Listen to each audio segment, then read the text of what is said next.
Your ID has been deleted বা এই জাতীয় কোনো মেইল যদি আমাদের আসে, আমাদের টেনশন হওয়াটা খুব স্বাভাবিক। আমার ফোনে যখন মেইলটি আসলো, আমি সত্যি খুব টেনশনে পড়ে গেলাম এবং সাথে সাথে আমি আমার চ্যানেল চেক করলাম। আর আমার মধ্যে একটা কনফিউশন কাজ করছিল যে এটা নতুন একটা চ্যানেল, এখানে আমি কোনো রকম কোনো ভিডিও ইউজ করি নাই যেটাতে আমার কপিরাইট আসতে পারে বা সমস্যা হতে পারে।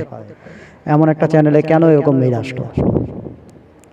যখন আমি আমার চ্যানেলটা চেক করলাম, চ্যানেলটা চেক করে দেখলাম আমার চ্যানেল ঠিক আছে, আমার ভিডিওগুলো সব ঠিক আছে, এ টু জেড সব কিছু ঠিক আছে। তখন আমি মেইলে গিয়ে আমি মেইলটা আবার স্টাডি করে যেটা বুঝতে পারলাম, কিছুদিন আগে আমার একটা মেইল এসেছিল, ওরা আমাকে ভেরিফিকেশন মানে থার্ড ভেরিফিকেশন একটা চেয়েছিল, ওখানে আমার আইডি প্রুফ চেয়েছিল। তো আমি ওখানে আমার এনআইডি দিয়েছিলাম। ওরা আমাকে বলেছিল যে আমাকে আরেকটা মেল দিয়ে আমাকে কনফার্ম করবে।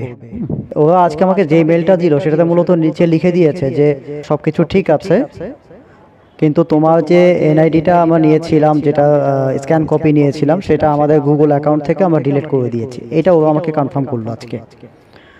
তো সেই ক্ষেত্রে আমাদের আসলে এই মেলটা পেয়ে ঘাবড়ানোর কিছু নাই, আমাদের চ্যানেলের কোনো ক্ষতি হবে না, আমরা আগের মতোই চালাতে পারবো সব কিছু।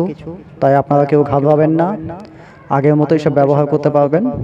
সবাইকে ধন্যবাদ, দেখা হবে নেক্সট ভিডিওতে।